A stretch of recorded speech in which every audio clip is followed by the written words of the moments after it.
This webinar series, which is called the Facilitating Conversations with Families of Children with Disabilities, is a collaborative effort between TNLIP's Adverse Childhood Experiences Task Group, which we call YPA, and SAC Autism Center to raise awareness on cultural competency when working with clients from diverse backgrounds in order to reduce stigma when addressing the topic of children's disabilities with newcomers and other community members alike. If you were with us for the first webinar, our focus was cultural competency and how it can be utilized when working with families from the South Asian and Black communities in North York. This morning's webinar will focus on East Asian communities, and our presenters from SAC Autism Center will delve into more details about what's to come shortly.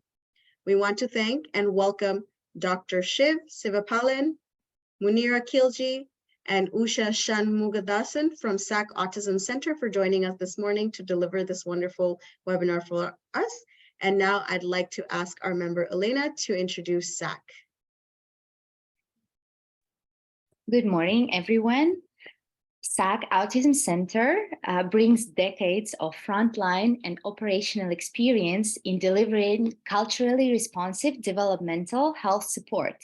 SAC's collective efforts have helped under-resourced communities and families overcome socioeconomic barriers to access critical services. SAC engages in a wide range of advocacy and awareness building initiatives, in addition to providing free and subsidized programs. And now we go into introducing our speakers for today. Dr. Shiv Sivapalan, a family doctor by profession. Dr. Sivapalan believes in the potential for change to the current diagnostic landscape for children with autism. With an interest in child development, Dr. Sivapalan has worked collaboratively with multiple stakeholders to design the MDoc, a unique developmental screening initiative whose goal was to increase access to diagnosis and intervention support for newcomer communities. In addition, Dr. Sivapalan helped develop the CARES initiative, which employed a task shifting model to provide mental health support for caregivers and siblings of children with autism. Recently, Dr. Sivapalan has focused on the development of digital DEI toolkits. By building tools across systems of care, he hopes to improve therapeutic alliance through more effective screenings, increased compliance to treatment, and a more sustainable patient-physician relationship. Should I also introduce the second speaker now, or should I do it later, Misha? You can absolutely introduce both our speakers, but we want to say, Dr. Shiv, welcome. We missed you at the first webinar, but we're so happy to see you, and thank you for joining in. You can go ahead, Elena, with the next speaker. Thank you, Misha. If you were at our previous webinar, you might remember Munira and Usha. So Munira Khilji is the manager of the entry to school and case management programs at the SAC Autism Center.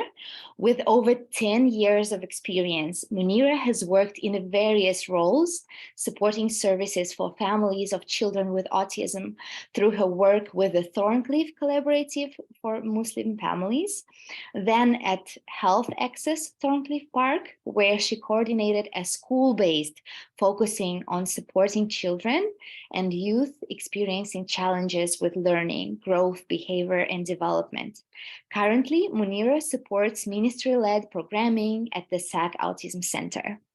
Thank you, Munira, for joining us today. And the third speaker will be Usha.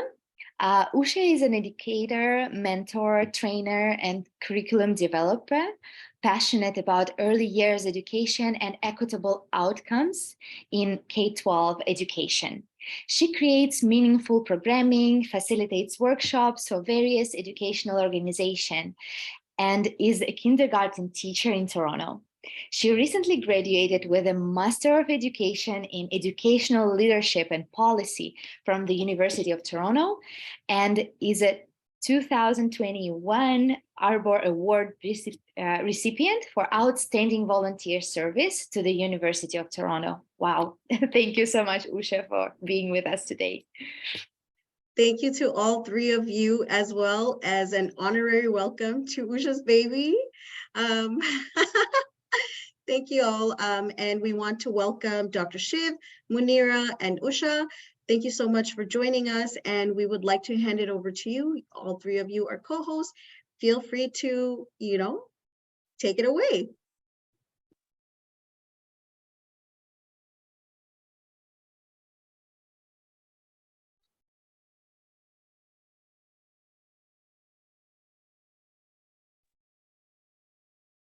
Thank you. Thank you, Usha, and thank you to everyone for the wonderful introduction. It's to me, it's like a bit of a walk down memory lane going, oh yeah, we did that. so thank you very much. Everyone's able to see my screen? Yes. Perfect, thank you. And just a heads up that while I'm presenting, I am not able to see the chat, so I will depend on the team here to just kind of flag if there's anything that that's amiss. So thank you very much, first of all, for having us today. We're always looking for the opportunity to be able to share this information as we see the impact that it has on families and just on being able to improve services and be able to provide them in the best way possible.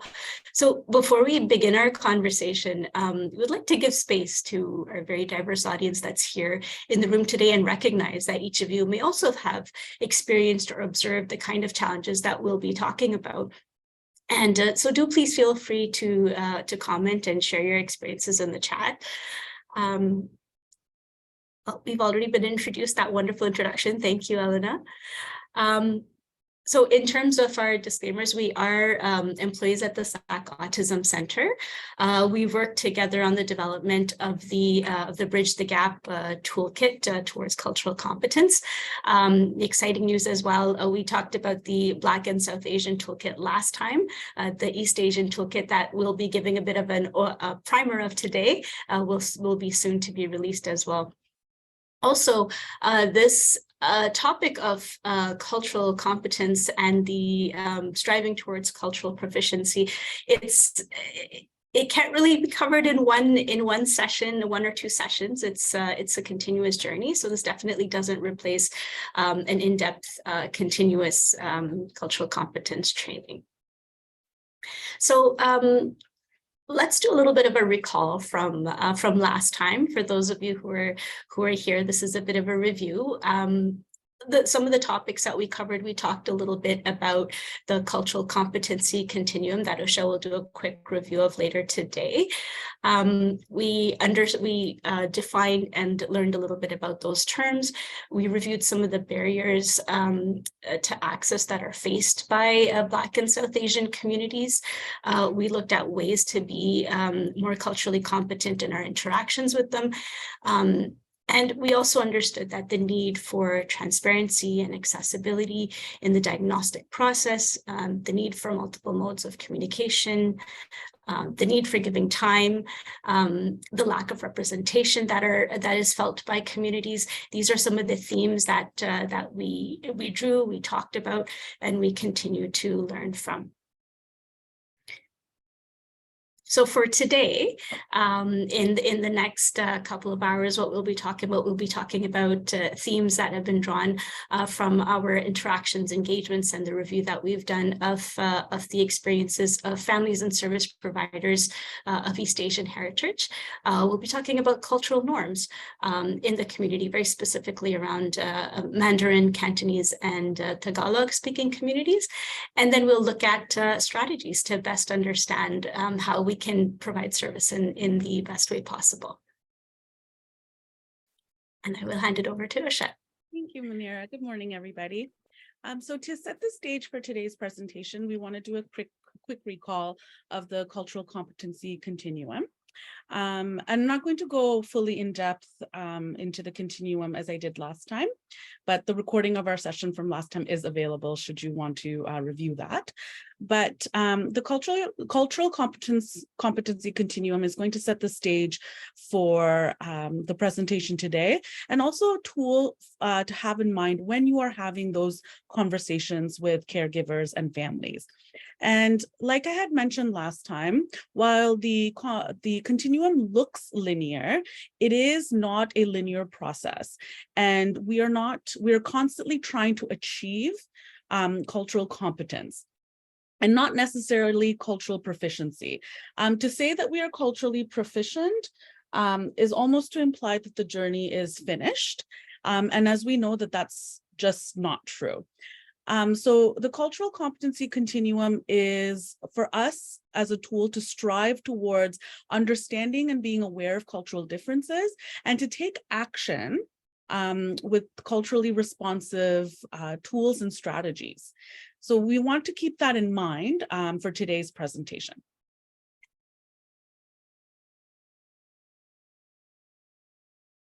So when we discussed it, well, I didn't discuss it, when Usha discussed it last time, we kind of looked at general strategies on how this approach may actually look like. So how do you use these general strategies to build a relationship or better relationships with your client or patient, right? So really the first thing is by listening and providing them adequate time for parents or families to voice their concern, and to show this general sense of genuine curiosity. Because that can actually establish this level of respect between service providers as well as families. In doing so, you're also going to try to create a welcoming environment. And there's a number of factors that you can do to create that, which could be representative material that highlights your services, but also shows representations of the communities that you're serving. The other aspect is engaging with cultural brokers or cultural liaisons to really help vet strategies when you're creating awareness campaigns or trying to connect with communities. Typically, community agencies will have insights or information on how you may want to reframe, for example, posters or messaging, so that you can connect better with families. And always be patient to give time for parents and families to voice their concerns, and give them enough time to also process some of the information that you've provided, whether it be a diagnosis, whether it be resources.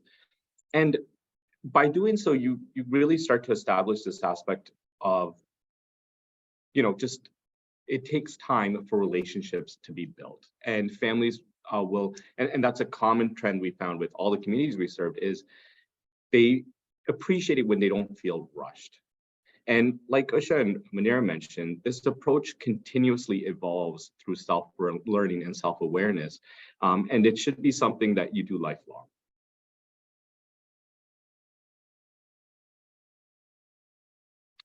And with our work at the school clinic, Munira and I, we really quickly realized that there was a great deal of missing information when we were speaking to families. And what we really needed to understand was what we call the cultural definition of a problem from the community's view. And what that is, like, we really needed to understand the cultural perceptions of cause, context, and the supports that exist. Example, a father coming to us for parent counseling following their child's autism diagnosis might hold beliefs that this was a result of bad fortune.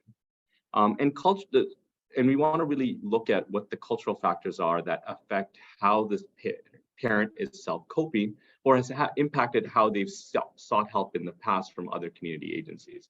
An example of that would be if there was increased stigma in a family's country of origin, that may have prevented them from seeking help for their child in the past. And other cultural factors that help also current help seeking. For example, if there's continued internalization of that same stigma, that may be perceived to a lot of us service providers as the family being rigid in help seeking. For example, that same father may be inflexible with scheduling because he can only have sessions with you when no one is at home or everyone is sleeping. So what you're really trying to do is clarify the community's current perceived needs and expectations to help deal with that problem. And what we're really trying to emphasize is we're avoiding making assumptions. Another way really to frame this or understand this concept is that we're interested in what it is about the problem that actually makes it a problem.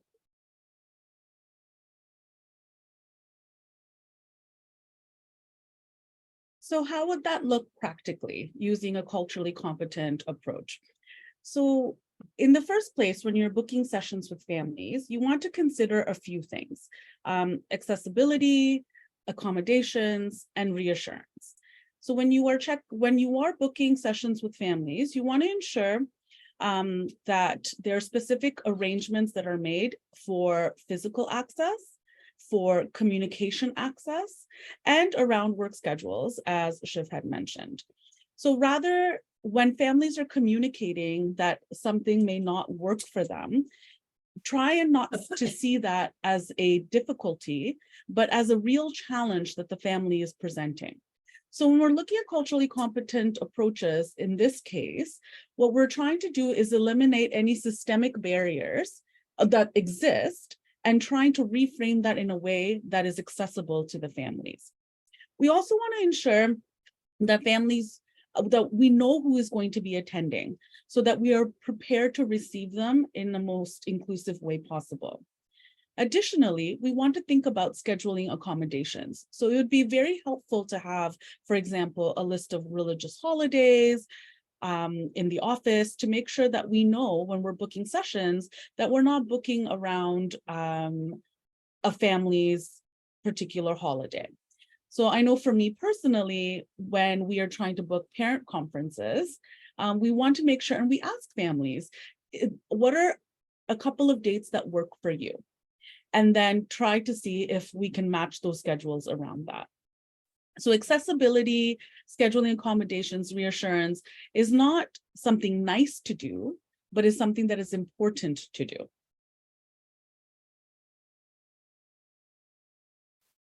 And on the day of the appointment, we also want to make sure that to be culturally competent, there are a few things that we can do.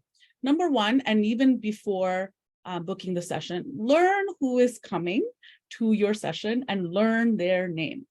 If you have to write it out and practice it a few times, please do. It's always nerve-wracking to come to these types of appointments. And the first way that we can show that we care and we are inclusive is to say someone's name correctly. If a family or caregivers happen to be late, oftentimes in the systems that we're in, it's a very punitive type of way that we approach lateness.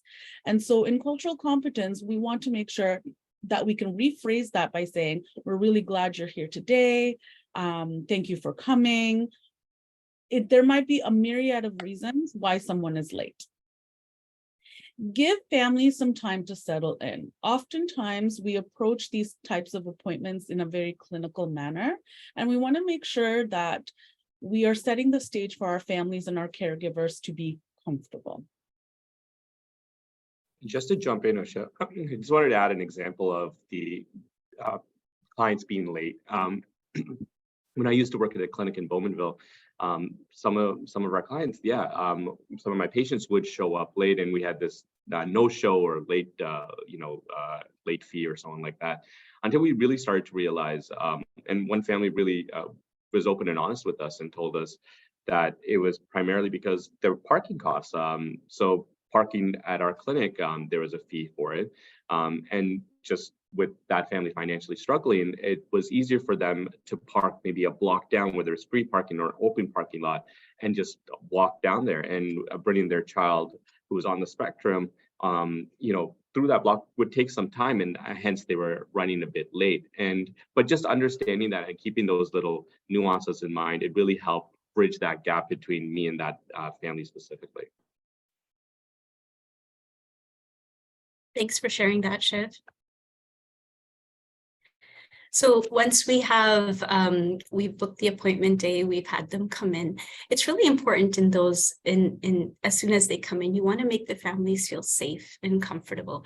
As Usha said, by giving them time to settle in, ask them how they're doing, how the commute was, giving them that time to just kind of take a breath before we move on to the purpose of the appointment. It's also important to review the amount of information, review like what's happened before, because often the amount of information that the families have to take in can be very overwhelming. And I'm sure we've all been there when there's, a lot of information coming in and then we just stop processing, right? So it's really important to take some time, let them know, what are the steps that you've been through already? What is next in the journey? What is the purpose of today? So they don't feel like they have to ask. It's something that helps them feel informed and ready for the information coming in. Another piece that I feel is as a parent, and I think this was mentioned last time, I have 2 kids with challenges, one who's on the spectrum as well.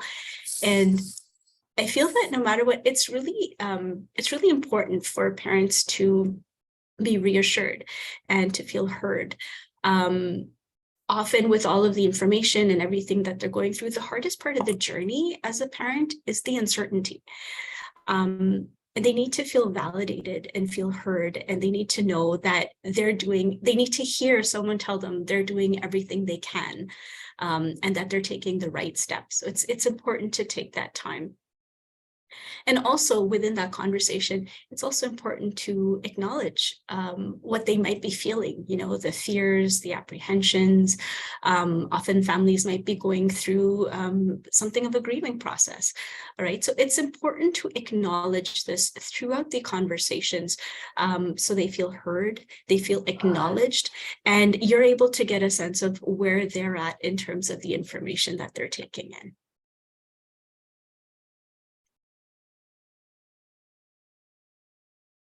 One of the things to do as well for a culturally competent approach is to be aware of the things to avoid.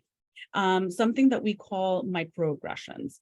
So microaggressions are often the comments, the gestures, the sort of body language that we give off that indicates a very sort of negative perception to the receiver. And when we say microaggressions, we don't mean micro in terms of its impact, because microaggressions are often referred to as a death by 1,000 cuts. We call it microaggressions because they are the sort of behaviors that happen between individuals at the micro level versus the macroaggression, which happens at more of a systemic level. So some of the things that we want to be acutely aware of is the first thing, as I had mentioned already, is names. We really want to make sure that names are honored. I can't tell you the number of times I have gone into clinical settings where that exact comment of your name is so long, you must be Sri Lankan, right? Or they make a dismissive remark or even a joke about your name. And it really, really is quite upsetting. And when that happens over and over and over again in situations, families and people really start to shut down.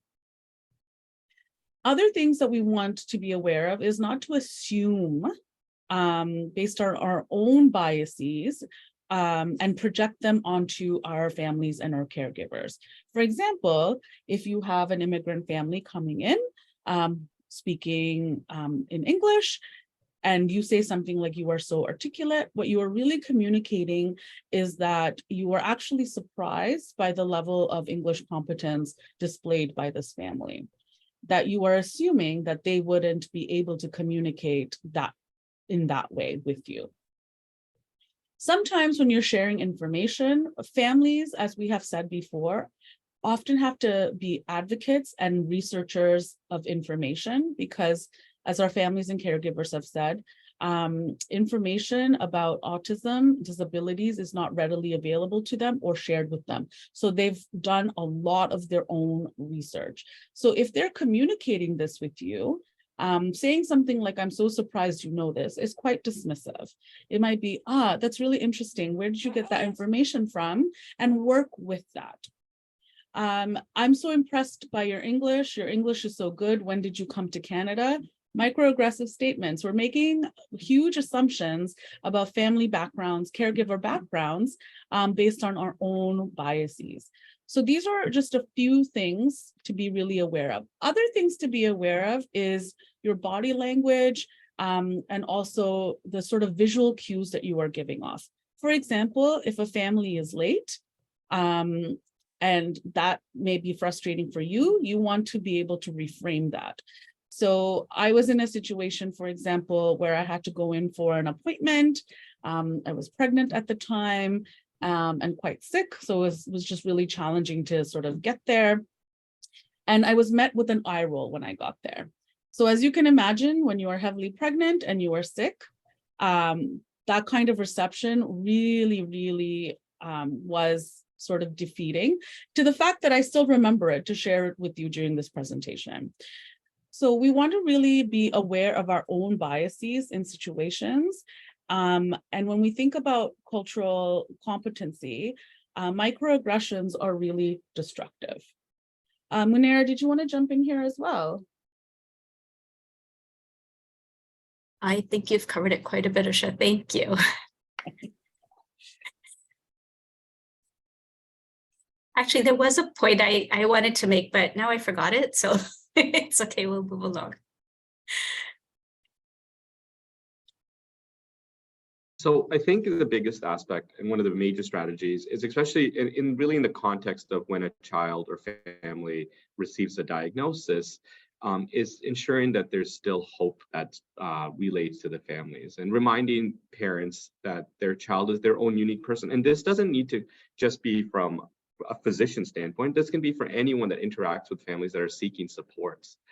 And what we really realized, especially with the communities we've worked with the Black community, South Asian communities, and the Tagalog, Mandarin, and Cantonese speaking families, was that we really want to help build a strong support system for them. And we really want to help them find credible sources and resources in the community. And that's, which I kind of highlighted, that sometimes families do their own research, and sometimes you do come across resources that may not be based in evidence, but that was what they came across. And rather than us just saying, oh no, that was wrong, you shouldn't have looked into that, reframing it and asking them where did they get those resources, and offering them other resources that you've come across may help also bridge that gap, as well as, you know, validate that their feelings and validate that they have also put in that time and effort, and you acknowledge that they've done that, and you're just giving them a bit more information that can be just as useful.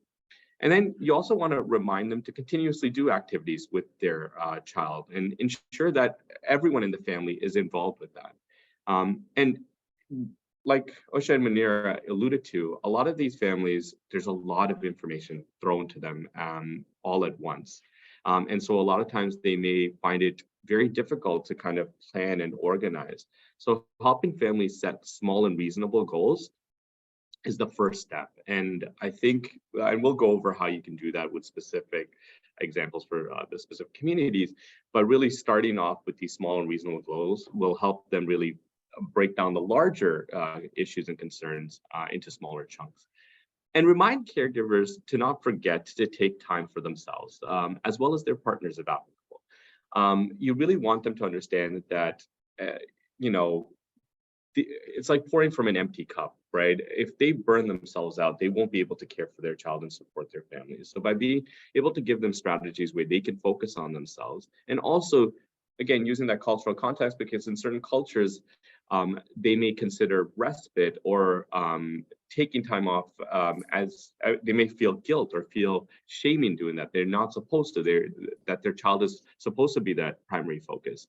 But being able to reframe that and highlight that there are benefits for taking some time, because it will end up helping the family as a unit get better. And then help them build on their child, you know, on the child's strengths. And rather than just focusing on their weaknesses, really kind of help them gauge their child's strengths and work with that to build, build treatment options, as well as just build more of a sense of community within that family unit. Shiv, if I can add to that with a little bit of experience as a parent, is that the time that is spent having this conversation is time very well spent. Parents often, when they're going into these conversations, it's all about what the child's needs are, what the child's challenges are, what's not working well for them. And because they're constantly in such conversations in the school, in the center receiving service, in clinical settings, sometimes they forget the things that are going well, what their child loves, because no one stops to ask, what does your child like to do? What makes them happy? What makes you happy with your child? So these are all, I just wanted to underscore it's time really well spent to remind parents of what's going well. Thanks, Shiv. So, Oh. Sorry. So we're really going to touch base on what is cultural norms, because really cultural norms are very specific and can really help us, again, understand where the family is coming from. So why is it important to understand cultural norms? Well, certain cultural norms can influence assessment, therapy seeking, just help seeking in general. For example, I'm going to use a common one related to autism, is the perception of eye contact. In the past, when we would screen for autism, there was a great deal of emphasis placed on lack of eye contact. However, more recent research has shown that in some cultures, direct eye contact from a child to an elder can actually indicate a sign of disrespect, and so it's discouraged. So it's important to know that different cultural practices and beliefs influence how a community views certain topics, such as child development, sexual health, and mental health. And this may affect how a community interacts with outreach efforts. So by understanding the varying cultural norms of community you're outreaching to, you can promote that sense of trust, promote better healthcare, lead to higher rates of acceptance and adherence to therapies, and improve just overall compliance. And on this slide, we kind of really highlighted a variety of ways of how in different cultures people may even greet each other. They can be a simple handshake, they could be bowing, it could be a hug, it could just be a simple wave, right? And the other aspect to really look into is like that concept of family. I think, for my own experience, growing up here in North America, when we think about families and we're assessing, we're assessing and getting background information, we're always, I think we're internally assuming this nuclear family, but with a lot of collectivistic societies, really extended family plays such a huge role. Through my experience with the MDoc, what I really realized with parents was when I would bring in mom and dad or the biological parents of a child and get some information, sometimes in certain cultures, the parents would ask me, could I bring in my parents? Because it's my parents that are watching them for the majority of the day while I'm working my 2 jobs. It'll give you a bit more information about how my child is actually doing. And it really opened my eyes into that aspect of really valuing getting the extended family's input and really getting a lot of collaborative information. So, collateral information. And I think it's really useful to keep that in mind going forward. So what exactly is a cultural norm? Well, it's a societal rule, value, or standard that delineates an accepted and appropriate behavior within a culture. And for example, when we look at cultural norms when it comes to child development, in some cultures, independence is actually encouraged later than Western cultures do. In some cultures, they place more importance on family interactions than playing with toys. Some cultures place more emphasis on their child being quiet and obedient. And in some cultures, there's certain gender expectations. So this can really impact how a child may interact with a clinician, like a physician during an assessment, or with any type of therapy. And also it'll impact how families interpret their child's development and what may be the cause of their child's developmental delay versus typical development. Culture also plays a role on how families perceive their child. So for example, perceptions of their child may be influenced by their own experiences from their host country. Sometimes this is based on preconceptions or misconceptions related to these same experiences. And as a result, parents may actually avoid seeking help or getting their child screened or treated, really in an attempt to preserve hope for their child's future because of the lack of supports they've seen in their home country. These are just some of the challenges engaging families from different backgrounds, especially in the setting of sensitive topics such as mental health, sexual health, or child development. Really, to address this, I think we need to be a bit more nuanced in how we create tailored awareness programs that address these misconceptions while at the same time validating the parents' feelings.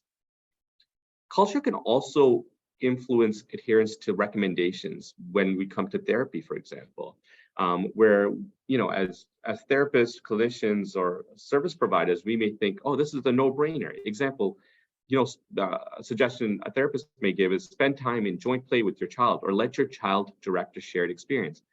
But that may actually feel quite uncomfortable for the family, and they may not be able to voice it or know that they have the right to tell you that this is something that may not work for them. There's a lot for a parent to navigate when they're told that their child may have a developmental delay. A parent may be worried about their spouse leaving them or blaming them if something is discovered about their child.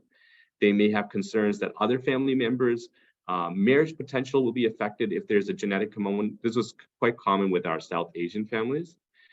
They may worry that their child will not have a future because they may have seen if a child had a diagnosis with any type of disability in their home country and those children didn't have much support or access, they may believe that this is the same case here in Canada.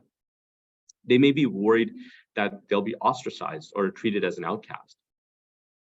In certain cultures, there's this importance placed on filial piety, and we'll really review that later on in the presentations. And thus, families will worry about their child's ability to take care of them when they're older if their child receives a diagnosis. And like we mentioned before, another thing really to consider is family composition. The concept of a nuclear family with two parents and their children, with the parents being the sole decision makers, is a very foreign idea in many Eastern cultures, where it's far more common to have joint families, such as grandparents, aunts, and uncles involved in that decision making. So all decision making is done together with all these adults weighing in. So families originating from a collectivistic society, navigating all of this can be very difficult, as a nuclear family unit may be something that's very unfamiliar to them.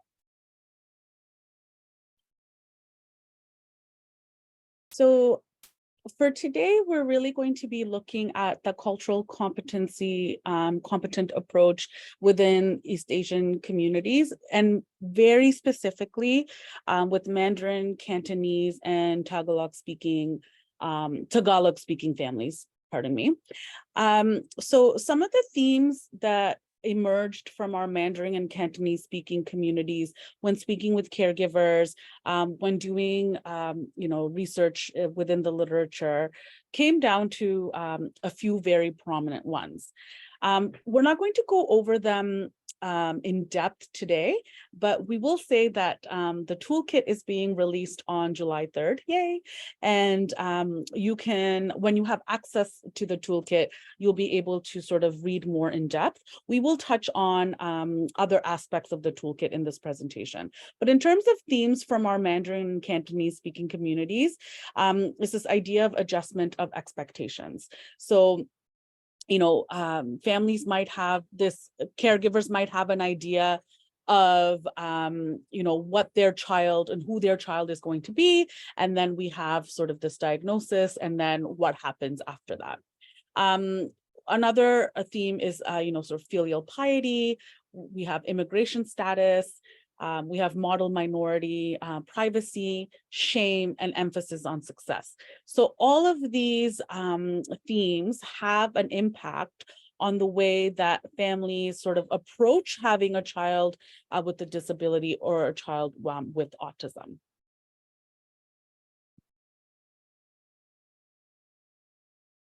So for the next few slides, based on the themes that were drawn from these communities, we'll be looking at the barriers that can influence how we tune in our strategies and how we approach families that we are supporting. So some of the things we would be looking at are things like, the idea around, like, what do they know about autism?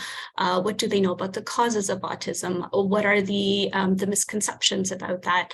We'll look a little bit more into the kind of pressures that they might be facing, the societal pressures, the cultural factors that impact their decision making, that impact how they take in information. Another thing to look at is how varying religious beliefs can also impact how they access services and how they understand what autism can look like for their family and for their child. Playing into that is also the level of awareness of autism in different cultures and different communities. Some communities, in some languages, there's no word for autism in the language, so there's no understanding of what that can mean. So that can play into how families are understanding about autism and how they're accessing services. Language barriers is one thing we've talked about extensively, and we continue to do so, also recognizing that it's not just about the language, it's the cultural translation of materials that's really important.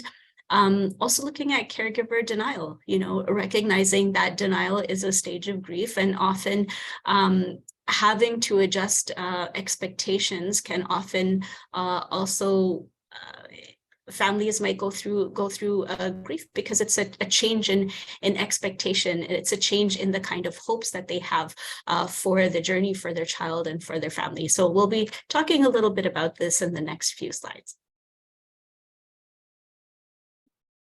So I'll go over some of the barriers a little bit more in depth. And so societal pressure and cultural factors are definitely one of the barriers that we have discussed. And what that really means, and as Shiv already really went through it quite well, is that Chinese communities and culture tends to be more collectivistic.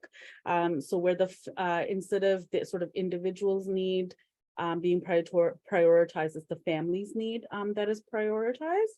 And there's sort of a pressure for conformity. Kind of keeping in line with traditions and values and not going beyond that. So when we kind of consider how disability, autism plays into that, we can see how that would sort of present a challenge in sort of maybe getting help, asking for help, and reaching out for support.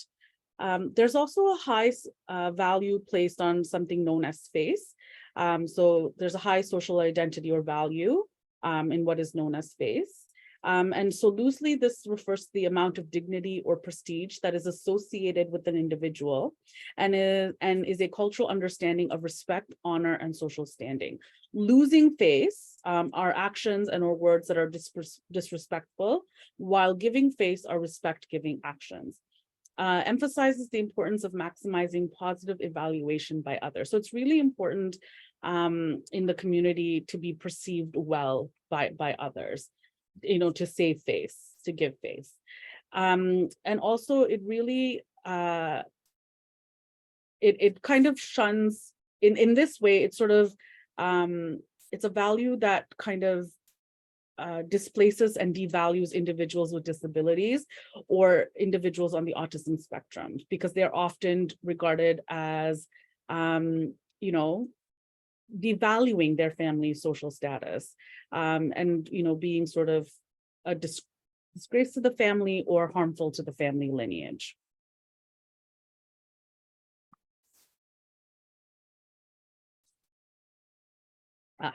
Thank you. Filial piety, which was also one of the themes from that emerged within our toolkit, is a Confucian concept which advocates for a set of practices of respect and caring for others and for one's parents specifically.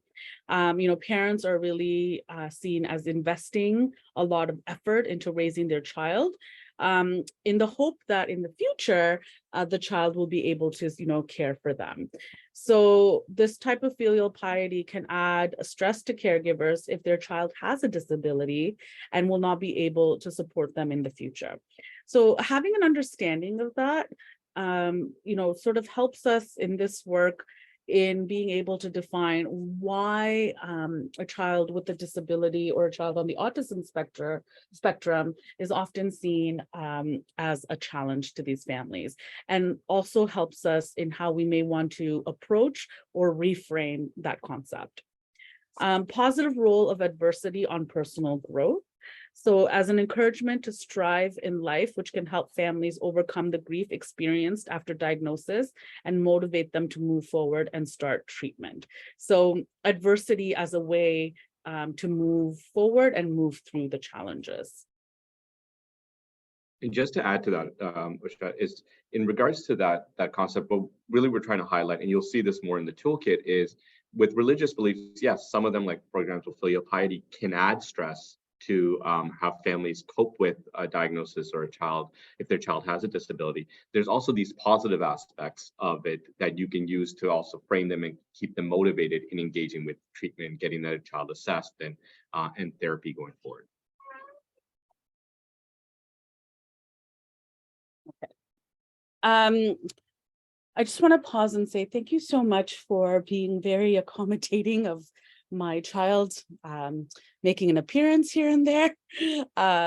So another thing to really be aware of and to consider is religious beliefs. We know that religion often can have huge impact on families, and it's almost like it's an honor code, it's a code of conduct, it's a way of framing our lives, our values. And so being aware of families, not just cultural values, but religious values is really important when thinking about how we have culturally competent conversations.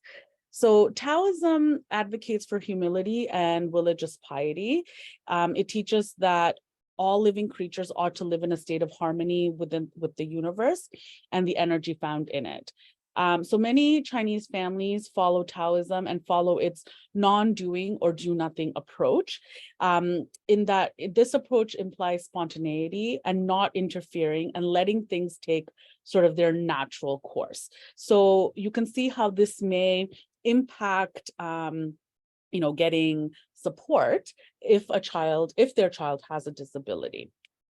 This approach also leads to families sort of accepting their fate and to focus on self-cultivation, which can at times help with their own stress, but can also delay families in seeking diagnostic assessments and therapeutic interventions.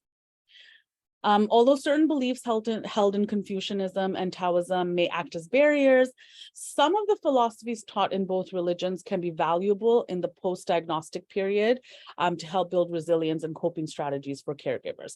Again, when we're thinking about that continuum and cultural competence, we want to be very aware of our own biases and how we perceive someone else's religious and cultural values.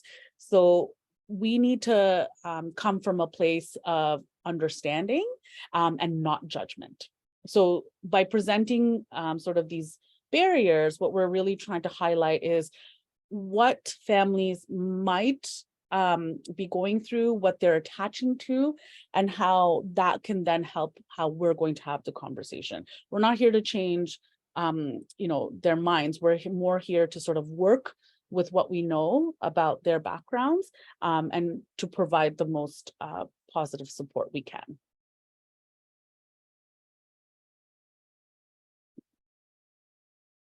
Another factor to keep in mind in our interactions with families is the level of autism awareness that they may have. As I had mentioned, families, they might have different exposures in different cultures and different societies. It might be something that's not talked about, or there might be a lot of different ideas about it. For example, this is something that we often counsel families about here as well, that autism is not a measure of intelligence. It's a neurocognitive disability, and both things are a little bit different. And so keeping in mind, like, they often, what we might hear is, but he's really smart, but she can do so many things. She knows so many things. So it's important to keep that in mind and ensure that families understand it's not a measure of intelligence. It's a neurocognitive disability. So basically, it impacts how a child may process information and how they interact with the world around them. Often, also, parents are less likely to identify what autism traits can look like. And again, it's about what are the conversations that are happening around them? What are their exposures? And based on that, are they able to? They might not always be able to see what those traits can look like. Again, they might have they may have a low awareness of these traits, or they might also have like a different perception of the term. Like, the different terms that are used, they might look different in different cultures and societies. And the lack of awareness of autism, as we mentioned earlier, can result in shunning children on the spectrum and their families. And often just out of fear of that, parents might then be apprehensive about accessing the services. They might be, even if they do get to a point of being diagnosed, they might then be really, really apprehensive about sharing that diagnosis. While some families, they struggle to even get to that first step of even looking past it's just a speech delay. And all of these factors then they impact how families interact with their community and with their environment, and that might also lead them to be hesitant to access other social services and supports that they might need. So a lot of the misconceptions about autism, they come from the fact that there's no specific cause for it that can be nailed down, even though that there are like several genetic and non-genetic factors that have been identified. There's no one specific marker, the way, for example, there might be for, diabetes, where there's there's a specific blood test that you can do to understand whether you meet criteria. Or for hypertension, we know what the blood pressure would be like to be able to say that someone's hypertensive. It's not the same with autism. And so with the cause of autism being unclear, families then may hold various beliefs on what may have caused their child's autism. And those causes can be rooted in many of the things that Usha just talked about around religious beliefs and cultural beliefs that are kind of passed down. For example, the idea that autism is a punishment for bad actions done by the previous generations, or that it's a punishment for their own behavior. And very specifically, the mother's behavior. It might be thought of that there are supernatural causes that are the reason for the autism. In some cultures, it might be the belief that, with the kind of behaviors that an individual with autism manifests, they might say that they are, they're possessed, and they're spirits and things like that. And all of those can really impact how a family sees their child. Right? It might be some of the perceptions around that might be that, autistic children, they're the bad seeds of the family, that they would not be able to further the family in the best way possible. Often it's also seen, the child's behavior and success is often seen as a reflection of the parents and their parenting style. In some cultures, they prioritize academic excellence, and the diagnosis of autism can become, it's in direct contrast to that definition of what success looks like. Children with behavioral challenges in schools, they're also regarded as naughty or having bad parenting experiences, and that can impact how people interact with that child. And again, all of this negative labeling, it can then discourage parents from wanting to get their child assessed.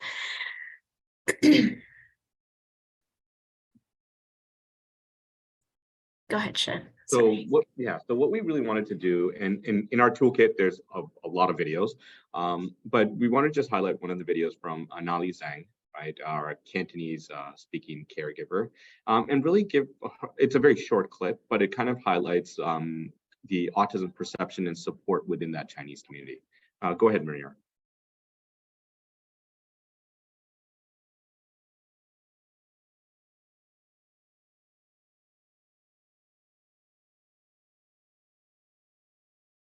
Did everybody hear that? No, we can't hear any. Oh. Sorry, one second.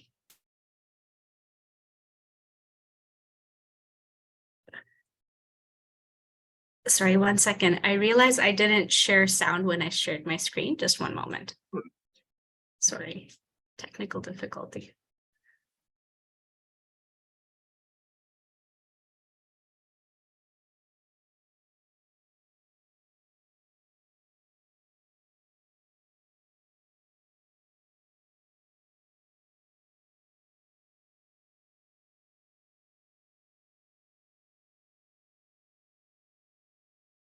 Now this should work. I apologize.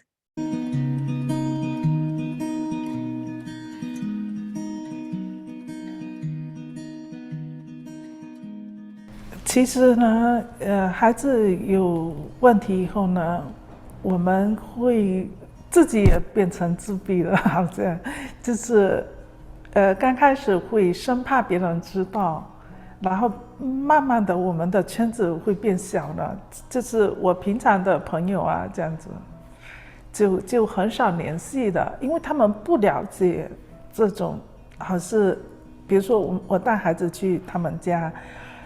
出去玩，孩子的一些行为问题啊，他老是认为我们没教好孩子啊，为什么这孩子有这种问题啊？这样子，所以我们会自然自觉的往后面退。你先翻译一下。对。It's not only Justin have autism, as Mama say that maybe I'm the autism. I just want to lock myself from others, and then. She worry about how people feel and then perceive Justin's, and also the social. Later on, the social circle is getting smaller because the friend they don't understand about autism or the behavior behind Justin. So they will ask a lot of questions. Sometimes when she takes Justin's to park or outside, and then they don't understand about, and then they do a lot of comments and questions. So that's why. Later on, she's a little bit more retrieved from friendships. So that's why it's getting more smaller and smaller in socialization and her social circles and friendship circles. 然后就随着后来我记得刚到多伦多的时候呢，就是好像是社工还是什么，我也忘了。反正就是介绍我们去 Speed of Life 组织的一些parent group 这种讲座嘛，他们会有比如说请 OT speech 啊，还有教育局啊什么的专业人士来做讲座，怎么看这些孩子啊，怎么就是每次去2个小时，然后其中也认识了很多朋友，就是同为这样的。家长，然后发展下来，你介绍我，我介绍你，然后又有一些什么 barbecue 啊什么的活动啊，还有大家相互介绍去哪里机构好啊，怎么教育孩子的方式啊，申请什么福利啊，所以我们现在到很多的圈子倒是这样的家长就成为了比较好的朋友。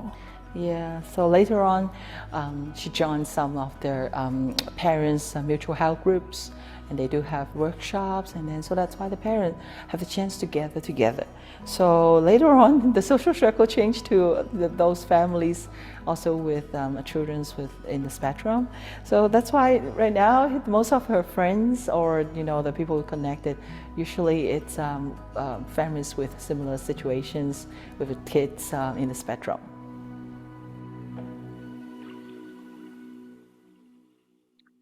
So really what Nali was really trying to highlight was, yeah, how with, one of those barriers, right? Like the aspect of, feeling that shame, the social stigmas around that. And then how she described her post-diagnostic aspect was, yeah, her social circle got smaller. And then she was able to connect with other families. And yes, her social circle was not as big as it was before that, but it was different and it was growing. And that's what she valued. Now we're going to play something from Joanna, who is one of our Mandarin speaking moms, and she's just going to discuss her advice that she would give to recently diagnosed families, really kind of pushing for them to ask for help. Go ahead, Munira.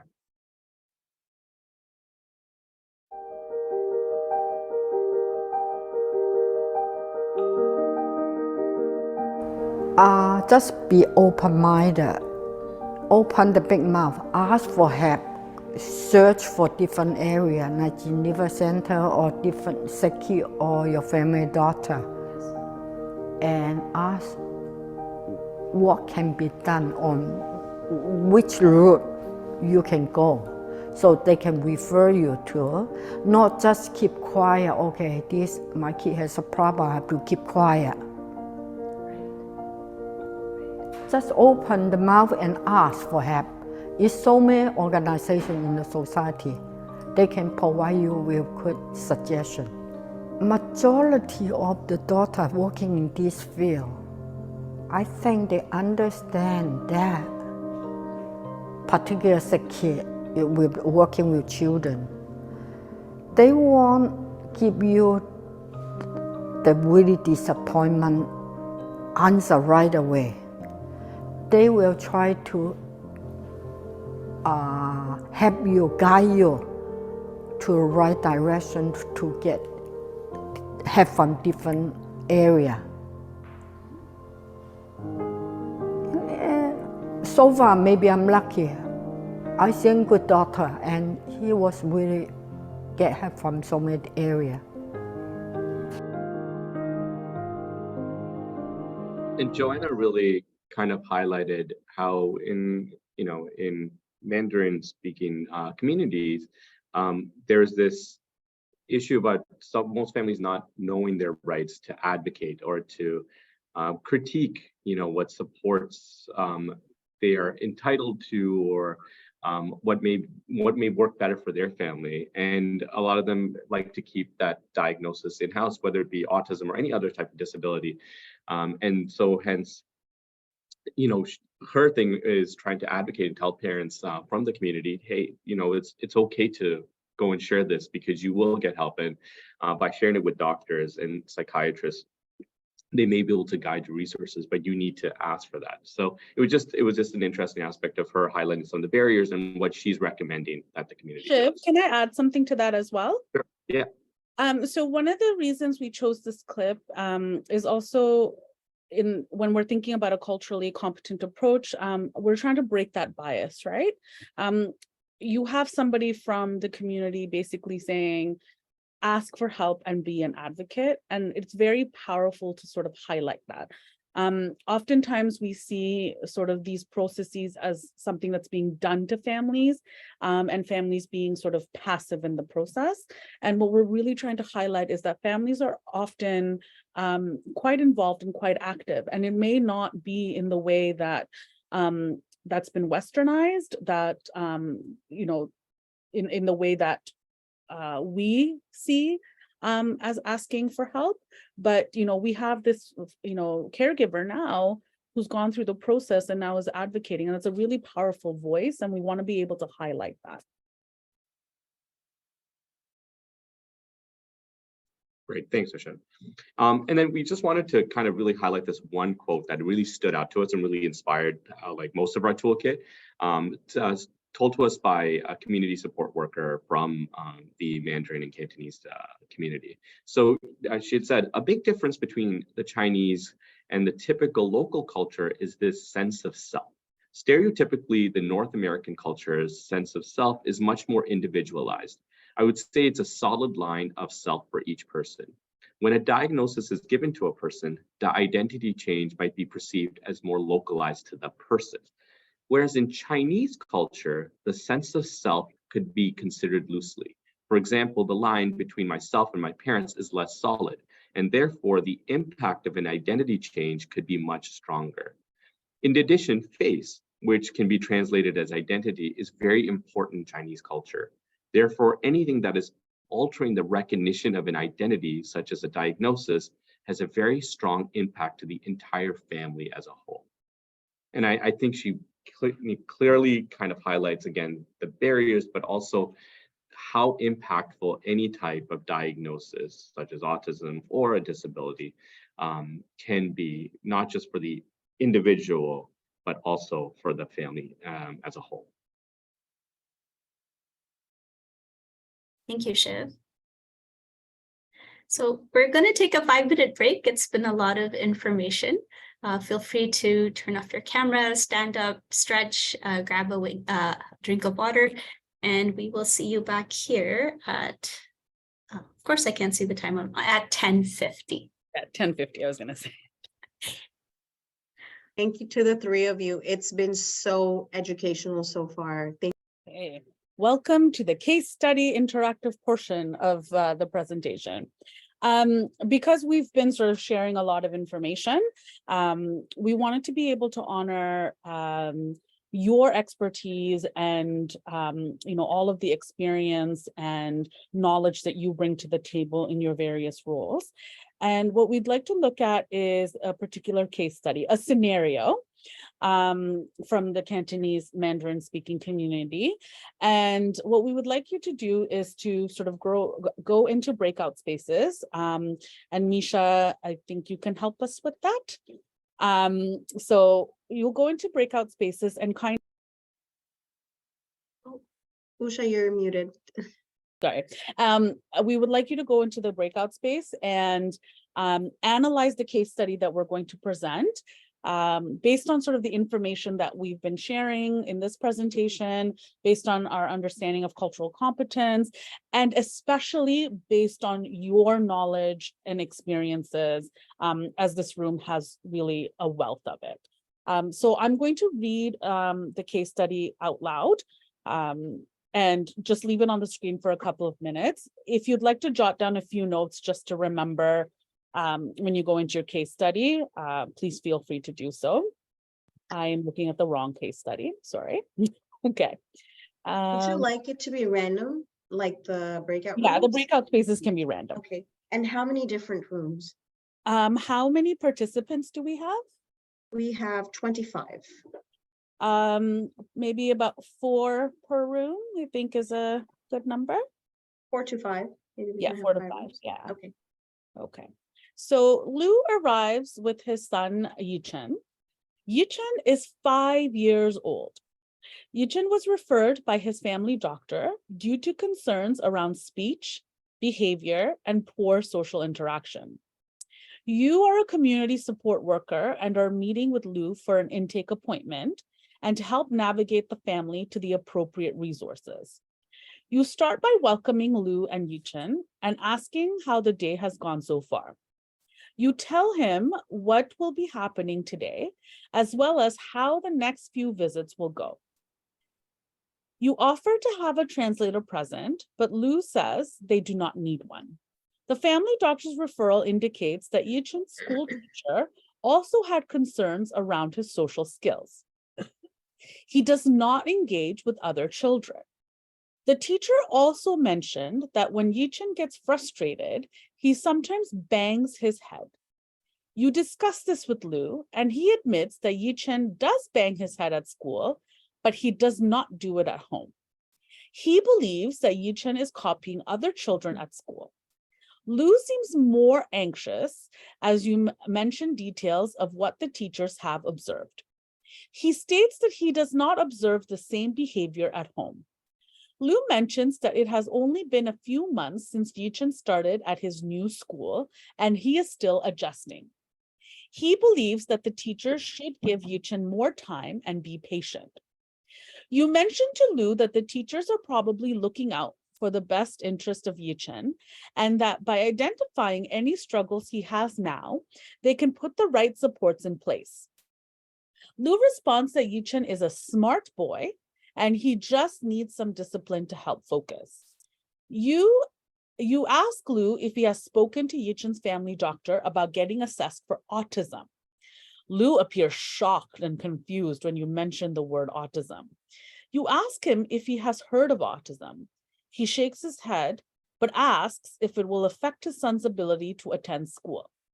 You mentioned that it is difficult to say at this point and that he should get his son assessed as soon as possible. You give him some information about resources and book a follow-up appointment in 2 weeks to discuss the results in more detail. Lou and Yichen do not show up for their follow-up appointment. So I'll give you a couple of minutes to sort of process that case study.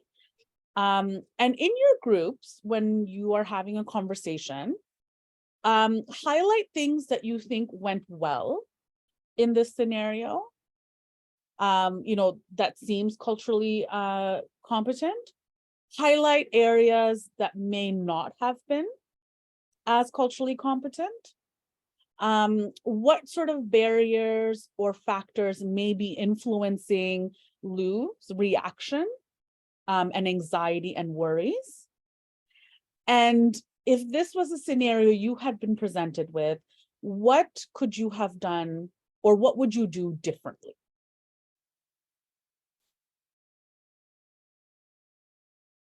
So before we go into breakout rooms, I would ask everyone, you can take a picture of the screen right now, because when we go into breakout rooms, this screen will not be visible. Welcome back, everyone. I think we have everyone back. I'm just going to verify that everyone has come back. I believe so, yeah. Okay, amazing. So Usha, Shiv, and Munira, do you want to go into the discussion portion? Yes, we are very mindful of time. Shiv, Munira, and I always have a lot to say. If you would like to just share maybe a couple of insights that came out into your breakout spaces, because we do want to honor your voice, you can either do that in the chat, or if you want to sort of unmute and share, raise your hand, unmute and share, please do that as well. Because we would love to hear or read what it is that you discussed in your breakout chat.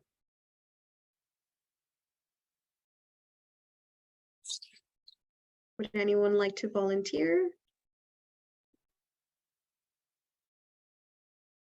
Maybe I can pick someone that I know. I know Alan. Maybe Alan, I can pick on you. Okay. In our group, like we kind of like talked about, some things that, we believe like the parent or actually the community support worker may have done correctly. For example, we talk about, telling the parents about what's going on, what the disappointment is about, and also asking for, whether, the parents may need some translation service, if they do, and so, perhaps the translator may be available to them, support them as well.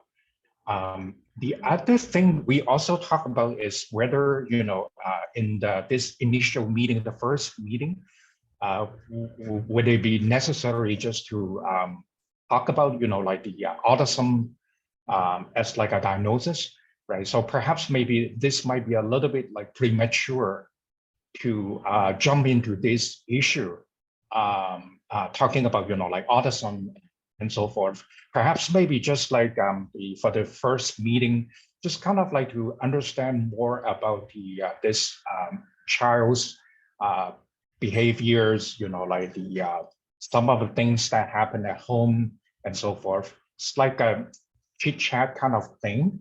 And then, and if necessary, we can also provide some like basic information about autism, right? So rather than saying, like, so this is about like an assessment for autism and so forth. Thank you, Yes. Alan. Alan's our long-term TNLIP member from CICS. He works with a Right. large East Asian clientele who is newcomer youth. Thank And you. Alan, you kind of really highlighted that. And that's what we really wanted to get through with the case scenario was, yes, like the case community support worker really did do some great things, but also little things like that premature talk about like autism, or it could have been, we could have replaced it with any type of neurocognitive issue or disability. And the other aspect is what we also wanted to really highlight was the emphasis on the dad's worrying about the academics of this child, of his son, right? And how much that's a priority. And that wasn't addressed or validated by the community support worker in this scenario. And how could that have been done differently? Because maybe that would have put the father's mind at ease and more willing to show up, right? Or even understand some of the barriers. And I think that's what we were getting at. But amazing stuff with you and your group and what you guys just said. And I'll give it back to you, Ashok. Hello. Oh, Hello, so- I'm Mabel. Hi, Mabel. Go ahead. Yeah, I'm Ellen Collis. I'm a placement student in CICS. Yeah, just want to say what we discussed in the breakout room. Yeah, we are totally agree what Ellen say. We in the first session, maybe we need to let the parents know more about the symptoms of autism. And we also discuss, we need to confirm what the mother do is good, such as she come here and she discuss her son's situation with family doctor and teachers, confirm what the mother do is good. I think is important for the mother. Also encourage her to go on the treatment. At the same time, we also discuss maybe we need to give more time and space to the parents, because maybe for her, she didn't know what is autism, but suddenly you say, oh, maybe her son need to do the autism assessment. She is quite scary. Maybe she will think, oh, my son maybe have a big problem. So maybe in the first session, we also discussed maybe we need to let the parent know. A lot of parents will surprise their children will have autism. This is common. We try to normalize her feelings. That's why this is also encourage her to come another session, because I heard she didn't come the next appointment. Yeah, this is our point. At the same time, we also say maybe the community worker can do more, such as later can tell her that later we also can introduce some parents, the children have autism. Just like what the video you show, the parents say, once they know more parents, they feel support, they will not feel lonely. I think it is important for them. Yeah. What is we discuss in our group? Yeah. That's amazing, Mabel. Thank you for sharing that. And yeah, you're exactly right. And I think, given more time, and that's something that was very consistent when we were developing our toolkit, that from our Chinese families and even our community agencies we worked with, the main thing they said is you have to give parents time. And the grief process post any type of diagnosis can be a lot longer than we think. And sometimes parents just need that time to process it.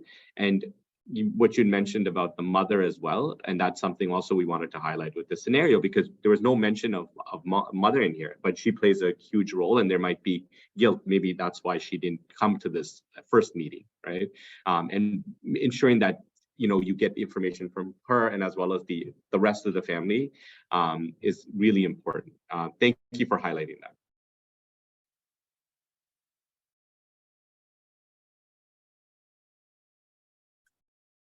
Should we go down to the themes slide and then do lessons learned?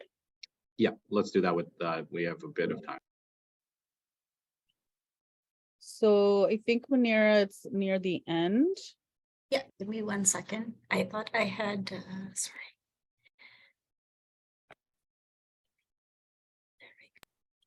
Munir is the tech expert at SAC, Yes. I see. I don't know about that because right now I'm all over the place here. 1 second. You said to the lessons learned slide, right? The Tosha? one right before the theme. Oh, the themes one. Okay. And then the lessons learned. Thank you, Munira. Oh, okay, there we go. And Okay. We had a whole section on Tagalog speaking families, themes, culturally appropriate responses, but we don't want to just sort of run through that and not sort of give it the proper gravitas that it needs.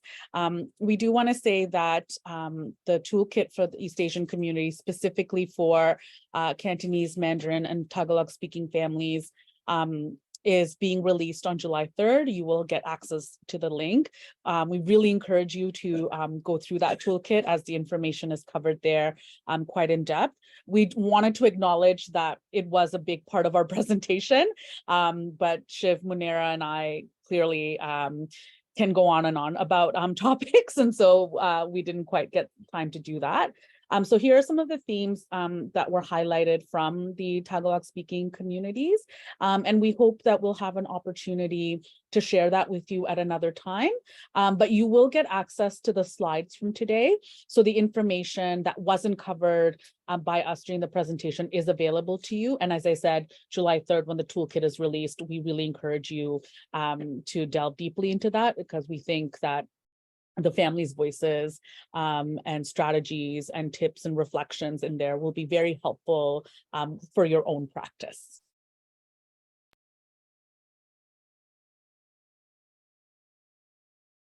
are you able to see that?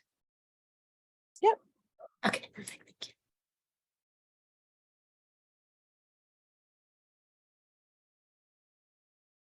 I think it's just lessons learned after that.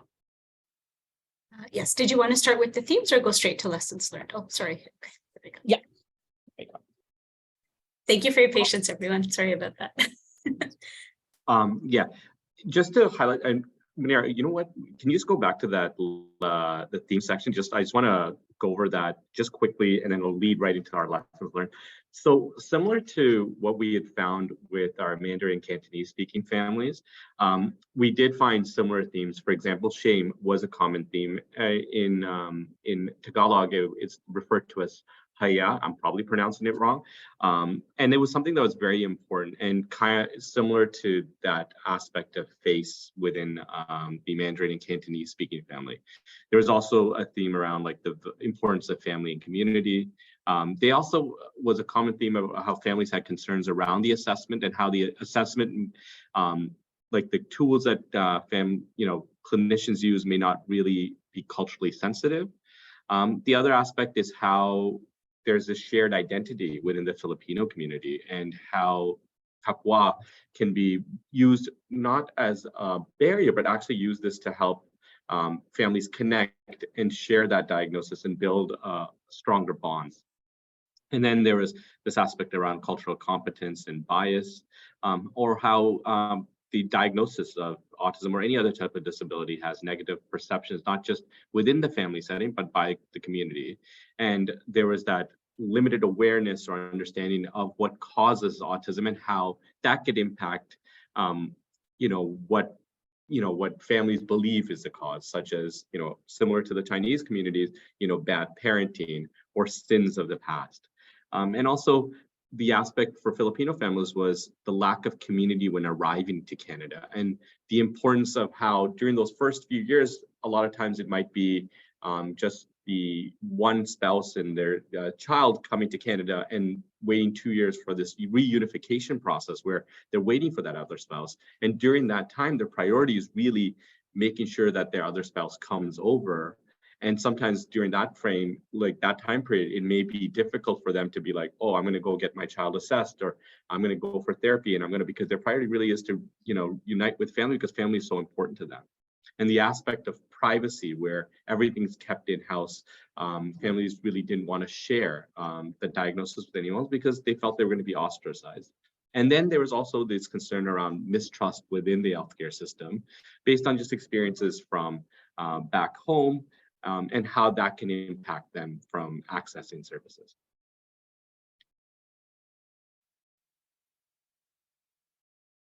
Okay, so really what we wanted to touch on today, and really for everyone, like just to think about in terms of general principles, is when you're working with underserved communities, South Asian Black communities, the Filipino communities, and the Chinese communities, approach is key. You really want to embrace each interaction with cultural humility.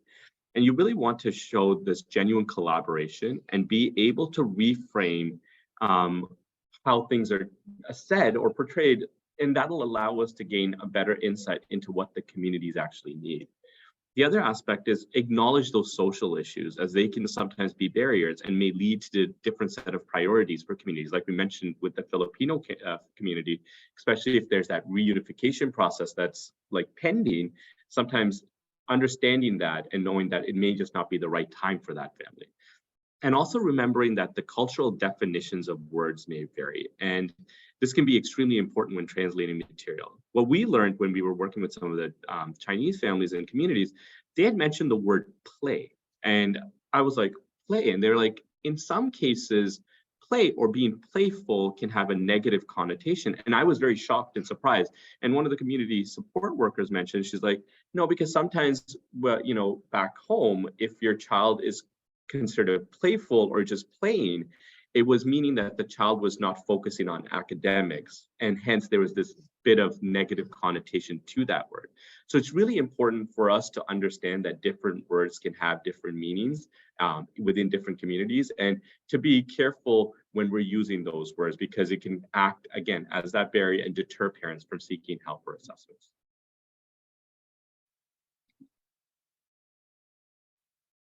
And really what we want everyone to understand is what you're really trying to do is you just want to learn more about the community's cultural identity. You want to build trust, and that's really key.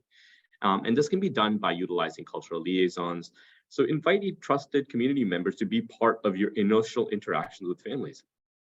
Get them involved early. A lot of times they're involved when we are referring them off for services, but getting them involved right in the awareness campaigns, trying to get families engaged, you should just start working with them right at that point.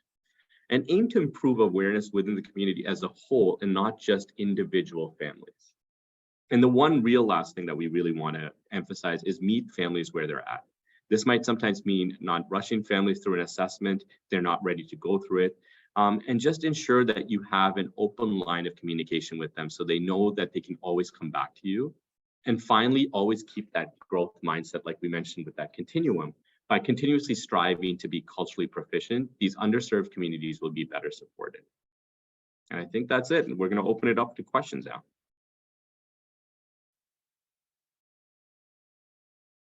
So we have exactly 2 minutes. Does anybody have any burning questions that they want to shout out right now? If not, we will be sharing all 3 of our presenters' emails, and you can feel free to connect with them, directly. Shiv, Munira, and Usha, there are great comments coming in the chat box. And if we get enough, let's say, requests of, having a separate kind of webinar on the Filipino communities, please do let me know by email, and we can try to arrange that. I'm going to share my email in the chat box, and please be on the lookout for that. But Other than that, I just want to say thank you to all three of you. But before I go, I'm going to ask once again, does anybody have any questions or any comments that they want to say to our presenters before we end the webinar? Caitlin? Caitlin's camera just popped up. Okay. We want to, oh, Asta, you want to say something? Sorry, I'll just quickly jump in. Well, first of all, I just wanted to say a big thank you. These webinars have been so informative and so helpful to everyone in the community. I know myself, I've learned so much to carry forward, and even in my breakout rooms, the individuals that are participating in these webinars all come from very, similar backgrounds that can benefit a lot from this. So yeah, really thank you from all of us. And the other quick point I just wanted to mention, I know it's 11:30, but I really want to share, thank you for the powerful quote that you shared on how sense of identity changes between, whether it be like more Caucasian cultures versus like East Asian, like Mandarin speaking, anything like that. And I just want to say that it actually, applies to all Asian cultures. Like I know personally in South Asian cultures, or even like South American cultures, like Brazilian, anything like that, or Middle East, like literally I think majority of the world, of the 8 billion people, would fall into this characteristic of family importance. So I just really appreciate you guys highlighting and sharing that with us. Thank you so much again. Thank you, Asta. Thank you, Shiv. Thank you, Usha. Thank you, Munira, for coming in, taking the offer to come and present not one, but 2 full webinars, a full 4 hours. It takes a lot of knowledge, it takes a lot of courage, and it takes a lot of willingness to share forward the knowledge that you have. So we want to thank you from on behalf of the entire TNLIP team, as well as the YPA task group. We really appreciate you coming and you sharing your knowledge with us, and we really look forward to seeing the second toolkit.